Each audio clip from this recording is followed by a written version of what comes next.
Hey hey, salut tout le monde. Alors, on est quel jour déjà? On est vendredi 22, me semble-t-il, 23. Vendredi 23, désolé. 9h15. Alors, on va faire un tout petit résumé de la journée d'hier, de mon scénario qui s'est pas du tout produit, et de ce qui serait en train de se passer là actuellement. Alors, donc hier, j'étais essentiellement sur l'Ethereum. On naviguait aux alentours des 132, 134. On était dans cette zone ici. Et je m'étais dit, qu'est-ce qui s'est passé récemment alors attendez, on va virer ça. On aura un peu plus de place pour le début. Euh, qu'est-ce qui s'est passé récemment? Donc récemment, on avait eu ça. Ok. Qu'est-ce que c'est que cette vue voilà. On avait ça, la dernière chute là. Donc j'ai pris le retracement d'ici à ici. Ok. Et j'ai vu de combien on avait retracé ici la chute. Et on est remonté visiblement à 0,618. Et j'ai fait un truc tout con. Alors encore une fois, je sais que c'est pas comme ça qu'on fait. Et je l'ai reporté ici. J'ai mis le 1 sur le plus haut ici. En partant du 0 là, je suis remonté. Et les 618 nous ramèneraient à ce support-là des 185. Vous voyez, on a les zones qui tombent plus ou moins bien ici, ici aussi. Donc on retrouve nos trois supports résistance, quoi, nos trois zones fortes, on va dire. Donc on en a une première ici avec 38% de retracement, donc c'est le retracement Fibo. Euh, on en a un autre ici à 0,618. Et ensuite le top, bah, il est là-haut. Mais bon, ça, je sais pas si c'est pour tout de suite. Toujours est-il que hier, donc, j'ai sorti ce scénario qui, dans l'absolu, devrait quand même se produire. C'est juste que moi, je pensais qu'il se produirait hier et que là, en fait, on ferait le rebond ici. Et s'il y a bien une erreur que j'ai faite, c'est d'avoir mal estimé en fait les bornes. J'ai été un petit peu trop serré, on va dire, mais ça c'est un de mes gros reproches. Je suis souvent un petit peu trop serré, je mets des stop loss très proches parce que je déteste perdre de l'argent. Je déteste également me faire kicker, mais je déteste perdre de l'argent. Donc je préfère me faire kicker une, deux, trois, quatre fois et perdre 0,5 à 1% de mon portefeuille à chaque fois, sachant qu'à chaque fois que je me place, le but c'est de gagner à peu près 30, 40, 50%, si c'est possible, disons dans des cas comme ça où on a en ce moment des gros mouvements. En temps normal, c'est rare de faire ça sur les majors, on fait plutôt ça sur des altcoins. Mais là en ce moment on n'a pas le temps de s'occuper des altcoins, moi je vais surtout pas miser sur des altcoins en BTC, heureusement que je ne hold pas de altcoins qui sont indexés sur le BTC, parce que quand même ces dernières n'auraient pas énormément bougé, comme le BTC a chuté, la valeur en dollars a complètement baissé. Donc moi je participe pas à ce genre de raisonnement. Donc en gros hier je pensais tout simplement on va peut-être passer parce que j'ai tout fait en minutes etc. Mais là par contre avec la nuit qui s'est passée je sais pas trop ce que ça va donner. Voilà, hier on était là. Oh là là, papa. Hier on était là euh, et on était dans cette zone là à peu près. On avait ici donc formation du double top qui était pas super cool. Donc il est redescendu, il a touché ce support là. Et là où il aurait pu descendre plus, il est remonté. Donc on aurait pu se dire que là il a fait ce qu'on vient de voir au cycle précédent d'il y a 2-3 mois, à savoir il viendrait toucher le support ici, pouf, il fait une réaction mécanique on va dire, puis revient retoucher ce support là et souvent c'est à partir de cette fois là que ça repart. Bon, l'erreur que j'ai faite, c'est que j'étais beaucoup trop proche et j'aurais dû faire cette analyse en étant encore plus loin. Je le fais d'habitude, mais là, je sais pas, ça me paraissait suffisamment bas. On était bien un support. À 118, on n'a rien comme support. Et cette nuit, on est allé chercher le. Alors, où est-ce qu'il est? Ah, ah. Bon, on verra plus proche. Euh, donc je pensais qu'ici, on avait une zone assez intéressante. Euh, Et donc j'avais d'abord tracé cette oblique bleue ici, elle était là. si vous vous souvenez bien. Et je me disais, ben, c'est pas impossible qu'on rebondisse là-dessus et que là, on se fasse le rebond. Donc moi, je m'étais déjà fait kicker une fois là. Ensuite, j'avais repris un tout petit peu plus bas, j'ai eu de la chance. Là, j'ai réussi à revendre, mais pas sur cette crête-là, mais sur la deuxième.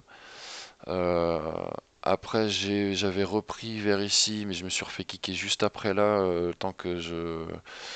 non, ça c'était avant-hier alors. Donc c'était cette zone-là alors. Oh putain, je sais plus où j'en suis là. Ouais, c'était ici. Elle était là, l'oblique. Elle était là, l'oblique, et je m'attendais à un rebond ici, et je me suis fait kicker une première fois là, là, ici, quand c'est reparti. Et là, cette nuit, donc moi j'étais re-rentré à 131, je crois. Ouais, 131,5, un truc comme ça. Je m'étais mis un stop loss à 129. Donc celui-là, j'étais content, il était passé, j'avais eu chaud aux fesses. Donc oui, j'avais une question d'Olivier, mais ouais, celui-là, je l'avais rabaissé à 129. Par contre, là, j'en avais remis un pour cette nuit, j'avais mis à 128,5 et je me suis fait def. Donc là, on est allé bien bas. Là, j'ai pas encore repris Ethereum, mais je devrais. Je me suis repris du Bitcoin. Et je me suis repris du Bitcoin. Il est retourné taper les 4004. Il est même allé à 4220 ici. Et si on regarde en daily ce que ça donne, touc, en daily, on pourrait se dire qu'on retrouve plus facilement la... Non, je vais peut-être mettre en 4 heures, c'est un peu plus parlant que le daily. Ah putain, il y a encore ça. Putain, désolé. Ça a dû le laguer comme... J'ai pas le temps de la refaire, là je vais prendre la route, j'ai 4 heures de route donc j'aurai pas le temps de la refaire. Et là donc si vous regardez bien, si on regarde cette zone là par rapport à... Où est-ce qu'elle est? Celle-là, il n'est pas impossible qu'on vienne de faire ça. Donc ce que je m'attendais qu'il se passe hier, en fait ça s'est passé cette nuit. Donc on est venu retaper un truc comme ça et là on serait parti pour faire une petite vague qui pourrait éventuellement remonter là-haut. Alors là-haut 5007, ça me paraît showtime quand même. Ça me paraît showtime. Qu'est-ce que ça donnerait d'ailleurs si on se fait... Bon, ça je vais pas le compter, vous êtes d'accord avec moi. Si on se prend là... Je sais plus pourquoi j'ai plus le repère là, ça fait chier. Alors, on va se mettre à peu près... Non bah même là, en tant qu'à faire. On va se mettre là, si on se prend ça, voilà. Le plus logique, ce serait qu'on se fasse un... Ah non, merde, c'est dans l'autre sens, je suis con. Quand on fait un retracement positif, on va se le faire comme ça, c'est plus parlant. Voilà. Ouais, bon, bah à la limite, le 61, ouais, il est là, quoi. Il est là. 5007, on viendrait retoucher ça. Ça ferait que 0,61 et on taperait le support, la résistance. Pour une dernière chute vers les 3002. Pourquoi pas? Pourquoi pas? On aurait un truc comme ça là. Alors on va se l'affiner. On va se mettre ça comme ça. Comme ça. Ok. Et on va se mettre ça là. Comme ça. On va se les mettre en pointillas. Las pointillas. Si. Là, celle-là, on va la redescendre plutôt comme ça. Ensuite, j'enverrai bien une deuxième. Tac. Tac. Good. Euh, Comme ça. Et là, par contre, on pourrait avoir un truc qui revienne... Oula, t'es loin de toi. Mais... Ah ouais, toi, t'es vraiment ambitieuse. De là, on regagnerait ça assez vite. Donc à la limite, je le mettrais même comme ça. Parce que ça serait un... Voilà, un petit peu de range là-dessus. Là. Un petit peu de range là-dessus et paf, crac. Et là, on pourrait éventuellement remonter et avoir la suite. Bon, on va dire que ça va être mon scénario pour le mois à venir. Pour le mois de décembre. Le scénario, ça serait celui-là. Par contre, on se retrouve en février pour ici. Hein. Mais pour décembre, en gros, là ici on est en janvier, donc le mois de décembre il serait là, il serait positif. Vers les 15 000, je sais pas, mais en tout cas remonter vers les dernières résistances connues éventuellement. Maintenant, ce qui pourrait justifier ce que Tom Lee avance, à savoir un Bitcoin à 15 000, ça serait qu'on repète toutes les résistances les unes après les autres dans des journées très très dynamiques. Là, effectivement, quand ça remonte, par contre, ça remonte très très vite. Euh, donc voilà. Maintenant, qu'est-ce qui nous intéresse pour aujourd'hui? Ça serait de prendre position. Alors, je vous avoue, je l'ai fait. Moi, j'aime le risque, hein. J'aime prendre des risques. Je vais pas dire que j'aime perdre de l'argent, mais j'aime tester en fait. Là, on a encore une possibilité que ça descende, mais sincèrement, j'y crois plus vraiment. Là, on a eu des beaux mouvements. Le dernier, il s'écrase presque sur lui-même, donc ça, c'est un signe qu'on retrouve souvent en fin de mouvement. Donc là, c'est pas impossible qu'on ait une petite remontée. Voilà, moi je vais parier là-dessus. J'ai même pas mis de stop loss pour être franc, ce qui est un peu suicidaire. Peut-être à 4002, mais bon, s'ils viennent refaire un test, je sais pas trop, donc je regarderai assez régulièrement sur mon téléphone parce que là, je suis en déplacement pour 2 jours, donc j'aurai pas trop le temps. Donc là, en gros, aujourd'hui, entre aujourd'hui et demain, essayez de voir si on reste un petit peu ici, à vérifier. Euh, et regardez ce que vous faites, comment vous le sentez, hein, mais je maintiens mon scénario, je l'ai invalidé hier parce que c'était un scénario que j'avais établi sur la journée, donc forcément dans l'après-midi quand on voit que ça n'en prend pas le chemin, on invalide le scénario. Par contre, je le reconduis pour aujourd'hui, là, pour la fin de semaine. On reste dans cette logique-là, avec une remontée probable ici jusqu'à cette résistance à 5007 en 2 temps. On pourrait très bien faire une remontée, stabilisation vers les 5000, un petit range, et on remonte ensuite, donc un point d'inflexion à 5000, et on remonterait ici vers les 5007. À voir comment ça se passerait ici. Voilà, une chute maintenant vers le bas. Euh, pourquoi pas, mais en regardant que ça pour l'instant, il devrait y avoir au moins un petit rééquilibrage avant de redescendre, donc ça pourrait aller dans le scénario. Maintenant, que nous disent les indicateurs? Donc là, on est en 4 heures, donc on va se prendre les grands. Les grands, normalement, on a la MACD. Donc là, vous voyez, en 4 heures, la MACD, elle a été bien cherchée en bas quand même. On devrait avoir ici un retournement. Et là, la prochaine fois, on aura un ordre de sell sur la MACD. C'est quand la MACD, donc la bleue, en gris c'est le signal, en bleu c'est la MACD. Quand la MACD, elle, va remonter. Là, on va voir théoriquement un autre MACD buy quand le D ici, D c'est le jaune et E c'est le orange. Quand D va remonter ici, on devrait avoir un MACD buy.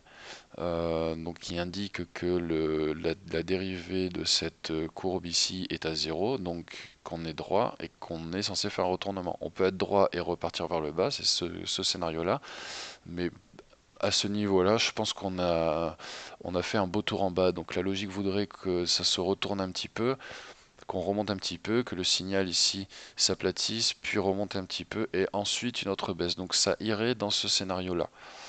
Donc pour aujourd'hui, ça serait ça. Si on regarde en daily, en revanche, on a ici fait une petite zone verte, donc on devrait avoir une zone rouge qui s'agrandit.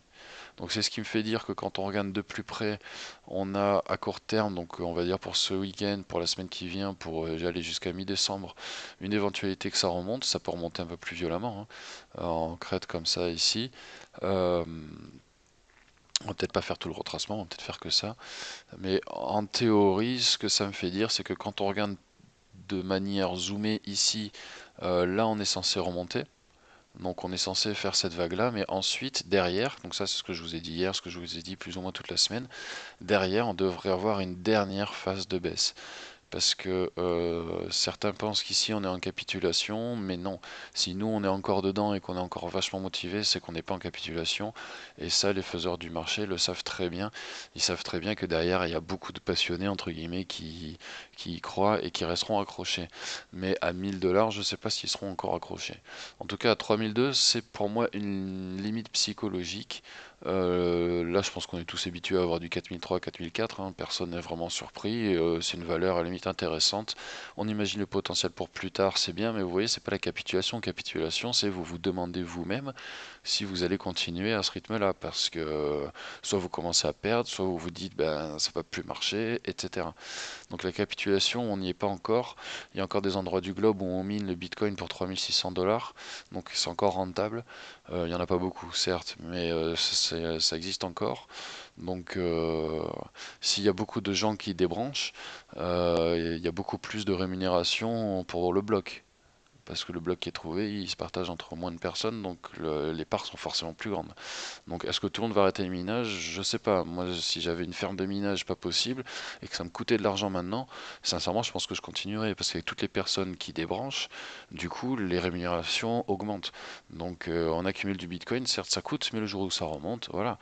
Hein, donc à voir. Bref. Tout ça pour dire quoi? Tout ça pour dire que là, j'espère que la réaction est faite, qu'on va là entamer une remontée. Moi, je suis rentré à 4350.